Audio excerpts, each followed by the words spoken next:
several cars, and we had a house on Cape Cod, very nice house on the beach, Cape Cod, where I could spend my summers. Having philosophical conflicts over, will I go to the beach today or will I play tennis? But meanwhile, I would see in National Geographic or on the news, I would see people living in Africa or Asia, where even having a meal was not guaranteed. So this really struck me growing up, really struck me very strongly. What is truth? What is this world? I had a big question about that. So I'd go to my religious teachers at the time and I would ask a question. What is this? What is truth? What kind of absolute figure, absolute being, absolute God, if you wish, would permit this sort of a thing? And they would tell me, just believe. Just believe. You must just believe. So that was a big question for me growing up. Then as I went to high school and I remember as I was growing up, my sister was my oldest sister was a nurse. And she worked in the delivery room of a hospital in the town where we lived. And she would come home from work and she would say to my mother, who's a very devout Catholic, and my mother's also a PhD in biochemistry from a school in the Bronx called Fordham. These guys are all from the same area. So my mother is a very devout Catholic, but also a scientist. So my sister would come home and say, Mom, a baby was born in the hospital today. And was born, instead of arms, was born with flippers like a fish. This was the 1970s when environmental degradation from the Second World War, the munitions stuff in Love Canal in upstate New York was first becoming known. This is where we got our environmental laws from. We first started to see cause and effect in the way we treated our environment. So she said, but we didn't know exactly what was going on. My sister said, well, there's fish are being born with, these people are being born like fish. Or one baby was born with the lungs outside the chest from birth. So my sister would come home from work and ask my mother these questions. How is this possible, Mom? What kind of God or what kind of absolute being would permit this? And I remember looking, in the room, and this really struck me very deeply. What is this world? How is this possible? How is that possible? So, growing up, and then eventually in college, I went to a small college in Connecticut, New Haven, Connecticut.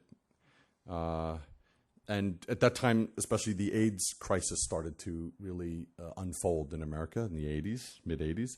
And then there was this question also, either from people's lifestyle orientation or from their class, their social situation in America. Many poor people were getting it.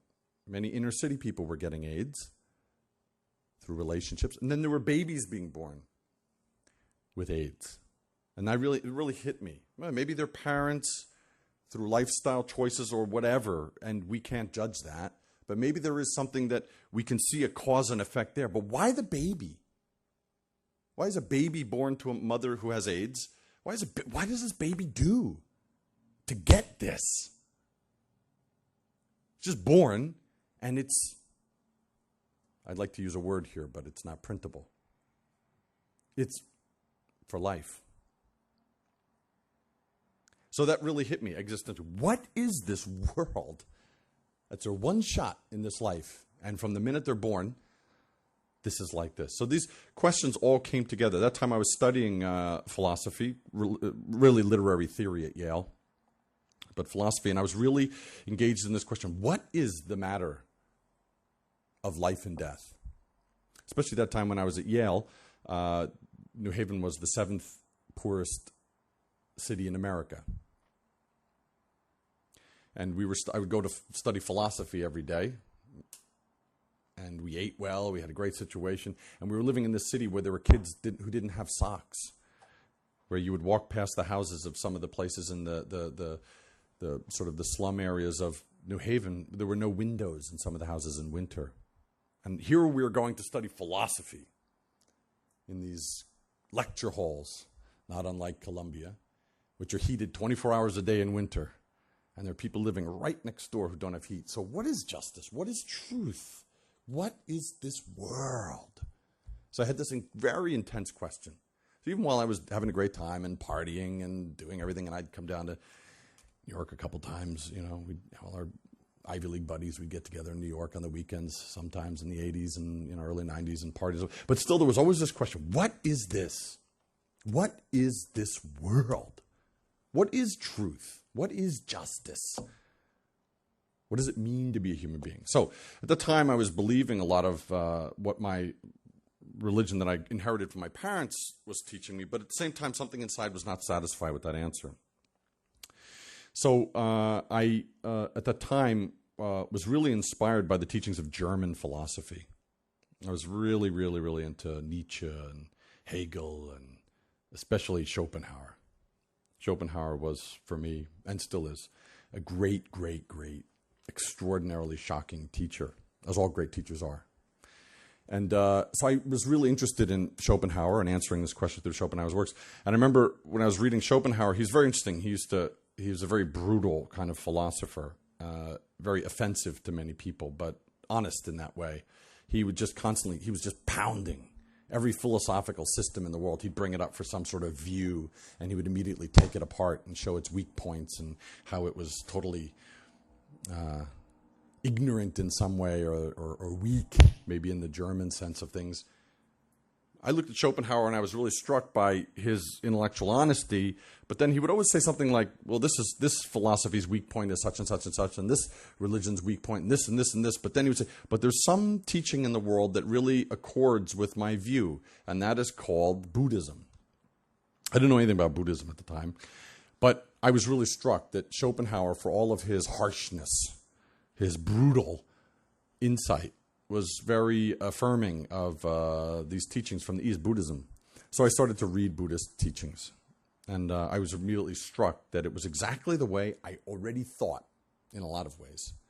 Really a lot of ways that I had already imagined this situation to be. So I started to look into Buddhism. Now, as I said at the beginning, Buddhism is not, it's not a field, it's not a study, it's not a thing in itself worth study. Any true religion is not that. And I know, being raised Christian, that even Jesus, his career, Jesus was always hitting the people around me who took their religion as a field of study itself. Jesus died early because he encouraged the people, he pushed the people around him to go inside. Yeah, the kingdom of heaven is within. The kingdom of heaven is inside, not some outside place. And that's where he really hit the scribes and the people who were at the time encouraging people to look to some outside salvation. He said, it's inside. As much as you love your sister or brother, so much you are like me. That's all. So it's not study. It's not a position. It's not analysis. It's merely being human. But how do we get there? How do we get there? That's a very important point. So in the West, in our tradition, we have the tradition of Socrates, where Socrates said, know thyself, know thyself, know thyself, know thyself. Self-knowledge. Socrates, as some of you have studied, especially if you've gone undergrad to Columbia and you've done the Great Books course, you understand that Socrates didn't have a system of thought. Socrates pointed his students, the Socratic dialogue. He merely answered questions by asking them.